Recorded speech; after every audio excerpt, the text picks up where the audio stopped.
So good morning, good morning, good morning. I am Kenesha Berry. Welcome to my Berry Thoughtful World. So here at Berry Thoughtful, what we understand and what we know to be true is that your life is a reflection of the way you're thinking, plain and simple. So listen, I like to call Thursdays Thoughtful Thursday because I like to encourage you, inspire you to think about what you are thinking about. What are you thinking about today? What stays on your mind most? What do you worry about? What do you focus on? What do you wish would happen in life that's not happening? But if you're real honest with yourself, the thing that you say you desire, you want, you have a deep belief that you can't have it. What is that for you? See, what I understand is the thing that you desire and that you want the most can become your vision. It can be the very thing that pulls you out of the space that you're in right now.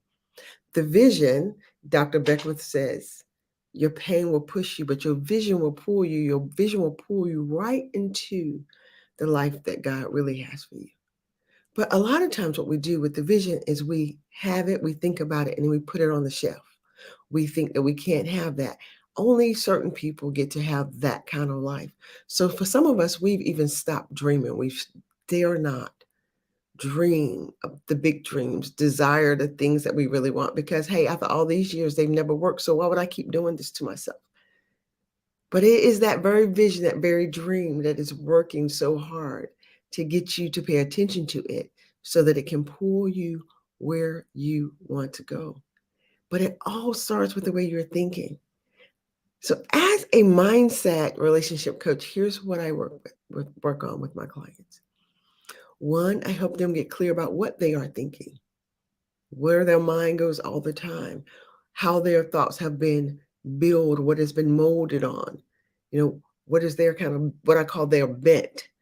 And that concept is a biblical concept that, the scripture says, raise up a child in the way they should go, and surely they will not depart. Now, that scripture has been used and downsized to fit into religion in the idea that if I raise up my child going to church, then they would continue to go to church. And I will say, for some, that has proven to be true. Good morning. Um, but when you do the research, what that scripture said historically was raise up a child in their bent. Notice how that child, how God has formed that child.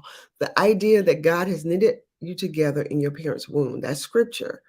How did he knit you? Are you creative? Are you a free spirit? Are you rigid? Do you need order and structure? Do you have the gifts of organization? Or perhaps you're an encourager, or maybe you're the person who's very hospitable. You like to do things for people. Our goal as parents was to raise you up in your bent, your natural way of being. And from that, you will not depart. But here's what's happening to most of us. What has happened to most of us is that we was raised in our parents' bent, in society's bent, in the bent of our hurt and our pain and our shame. And so we are now bent in a direction we were never meant to be in. We are doing things, seeing life from a perspective that was never the perspective God meant for us. And because raise up a child in the way you've been them, and surely they will not depart. Many of us are stuck in a way of life that we're not happy in. And we can't figure our way out. And we're trying to hope, wish, and pray our way out, but it requires an unbending, meaning an unlearning, meaning we need a new thought. The scripture says to renew your mind. That means think on something new. Think on what is good, what is praiseworthy, what is noble. But where are you going to get those thoughts from? Those thoughts are aligned to your vision.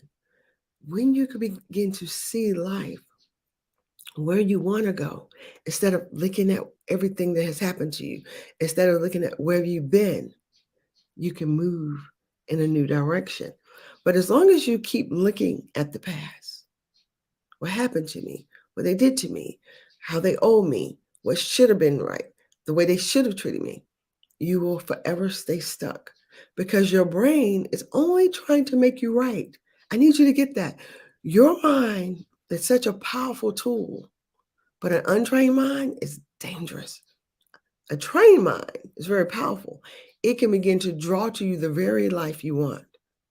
But when it goes untrained, what it does, it gets stuck in the past. And so, because the brain is only trying to make you right, that's all it's doing.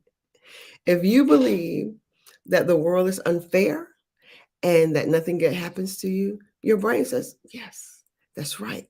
So it will look for situations to put you in to make that true because it's trying to keep you safe. And whether you like the situation you're in, you're safer. You feel safe in the places that you know. And that's scary because the places you know could be unproductive, could be creating grief, could be built out of shame, could be made to build bitterness and resentment, but it is the place you know. So we can get very comfortable in the places we know. It is the unknowing that is very uncomfortable for most of us. However, it is getting in that place where we are not sure, where we're not certain, but there's a thing inside of us that is saying, I think I'm supposed to go that way. That is the place that you're going to find your freedom. That is the place that you're going to find all the love, the joy, and the peace that you really want. But moving towards that can feel a little scary. But listen, there's a saying that says, your best life is on the other side of fear. Your best life is on the other side of fear. Your best life is not in the safe place. It's not in the easy place. It's not in the place where I said, well, I've been doing this all my life. If you've been doing it all your life and it's not producing the results that you want, there is a genius. I think Einstein said, doing the same thing and expecting different results is insane or causes insanity. So the fact that you feel crazy, that you feel like, why isn't this working for me? Why is it doing it for everyone else but me? It's not because you've been cursed. It's not because you're a bad person. It's not because God doesn't love you. It's simply because somewhere in the heart and mind of your soul, you made an agreement with yourself that you're going to believe only what has happened to you. And you're going to only focus on that. You don't mean to make that agreement, but you have made that agreement because agreeing with that is easier, is safer. You have evidence of it. And so you would rather believe that than to believe that what has happened was back then. And who I am today survived that, became the great person that I am, have accomplished many things in spite of that, have had love and joy and peace in my life in times and moments. But instead of focusing on those moments, you can only focus on the hurt, the pain, and the shame. And I get it. I spent years of my life there. I spent years of my life thinking I wasn't worthy, believing I didn't have a voice, having a vision, having a desire to speak, having a desire to help people, having this desire to be a coach. And I didn't know that's what it was called back then. I just knew that I had this amazing way of gathering wisdom. And people would say when they was around me, man, I've never thought of it that way. Kanisha, I love talking to you because you open my mind up to different things. And I didn't know what that was. But I knew I had this desire to be a speaker, to do something amazing and great, to travel the world. I had this desire. And when I started getting a hold of this notion that I am not what I think, and that my mind could create my reality, I began to read books. I began to hire coaches. I began to get into a new way of thinking. I began to create a vision board and want desperately for everything on that vision board to come true. And then I began to make choices that led me towards the visions on the board. And because of that, I've stood on stages in China. I've stood on stages in Beijing and parts of China I can't even pronounce, where I got on a train to go there in hope that the person who said they would meet me at the train station would be there, because I didn't know where I was, because the dream was pulling me. Because of that, I've stood on stages in Dubai. Because of that, I've stood on stages here in America. Because of that, I've coached women literally from all over the world, from places like Australia and Russia and America and UK, and just had these amazing experiences.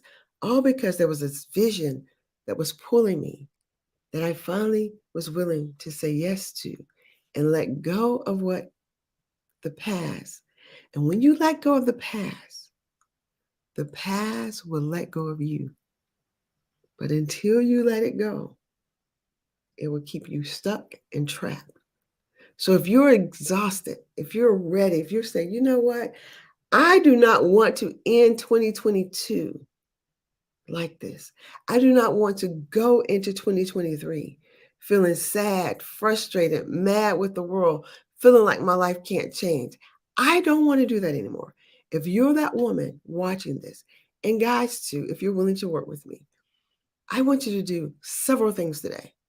One, go to my website, berrythoughtfullife.com. Listen, Berry, Berry, thoughtfullife.com. Connect with me and go ahead on and book a free consultation. Let's see if you're the client for me, if I'm the coach for you.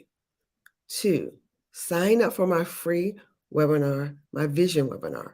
It's plain and simple, because you got to get in touch with those visions that are inside of you to move you to the next level. Third opportunity, if you're a woman and you're willing to come to Myrtle Beach in February, sign up today to book your spot at the Vision Retreat. I'm going to take 10 women down. We're going to do a retreat. We're going to set the visions. And then this is not just a vision board party. Don't come in here thinking that, okay, I'm going to put a bunch of stuff on a board. And no, this is work. We are going to set visions. We're going to establish strategy. And we're going to teach you tools so that you get out of the way. Because the only thing that's stopping you is fear and limited beliefs and think in the way you're thinking. And I'm going to teach you strategies how to move out of that. You want to sign up for that retreat.